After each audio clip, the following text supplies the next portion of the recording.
Hello everyone, this is a sneak peek of Warfall Season 2, Episode 5.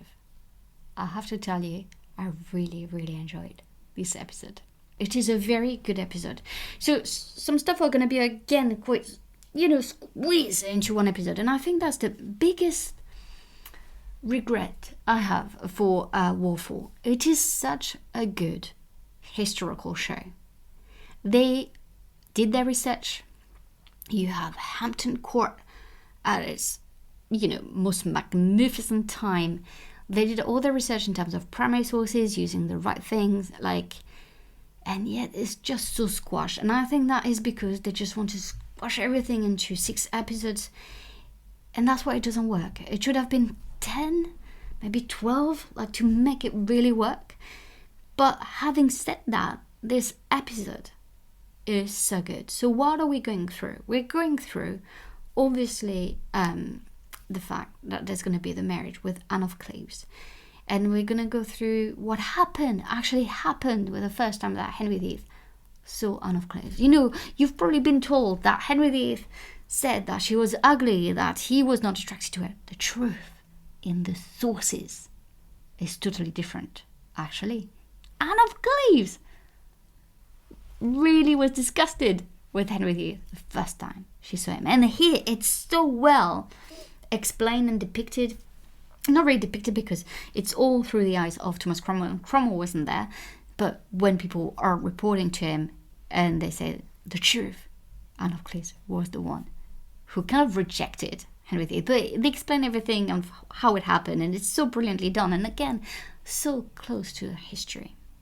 Then you have the marriage and the fact that Henry VIII feels really forced to marry Anne of Cleves.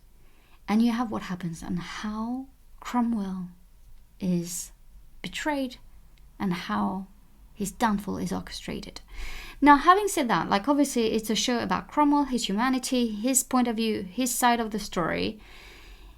And I do feel bad in many ways for him when I watch the show. And then I remind myself, wait a minute.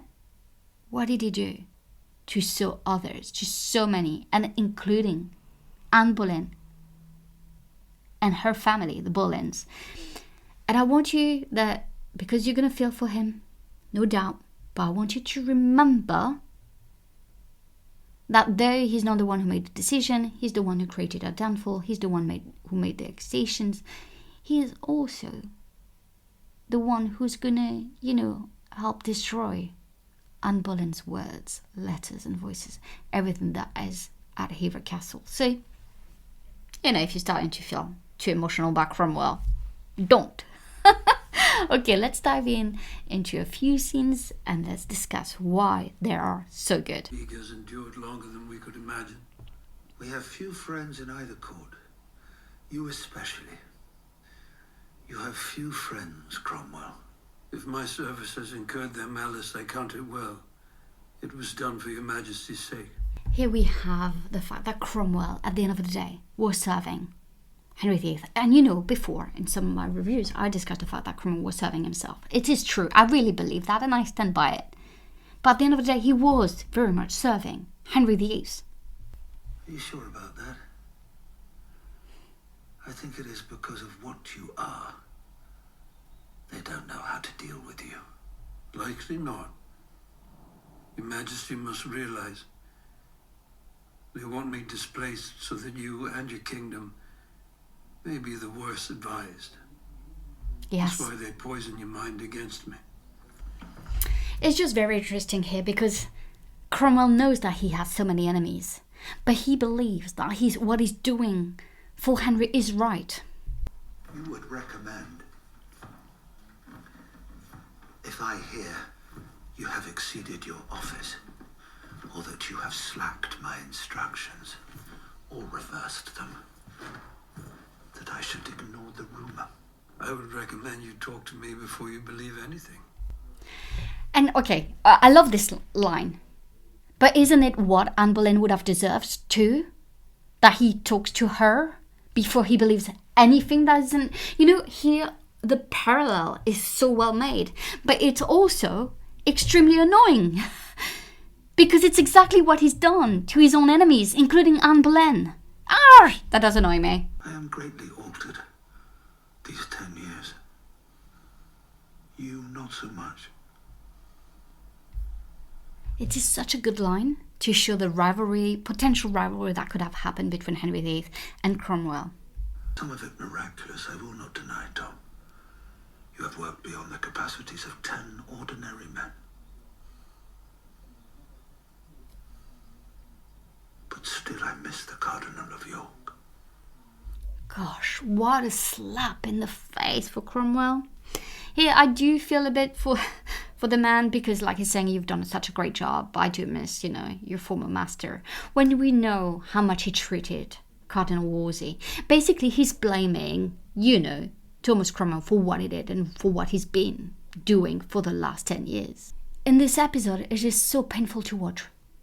What Henry used to do to others is going to do it to Cromwell. One of the ambassadors is going to really annoy the Spanish emperor to the point where he's going to say that basically emperors are above all kings, and that is going to create a problem between the French and the Spanish again. It's not really hard to create a problem between the French and the Spanish. Let's not forget that Francis I of France, biggest and greatest arch enemy, is Charles V of Spain. It's not like it was going to be hard, but what it means for Cromwell is something else. That England doesn't really need a German alliance anymore.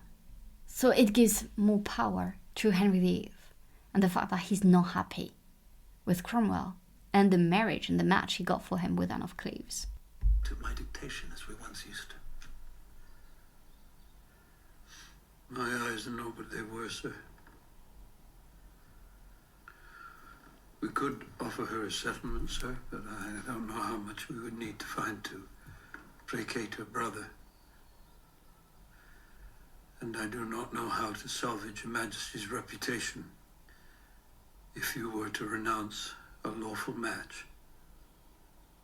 Imagine it would be hard to hold your head up before your fellow princes, or come by another wife. I could come by one tomorrow. Yes. Most likely some papist. And then I would wish myself far away. This scene is very interesting because now Henry VIII wants to find a way to annul his marriage to Anne of Cleves. And obviously, Cromwell is against it. And that's where there's ground for treason. Because here, all the poison that his enemies had been feeding Henry VIII, he's not doing what you want, he's doing what he wants. Now Henry VIII starts realizing, oh my God, you might be right.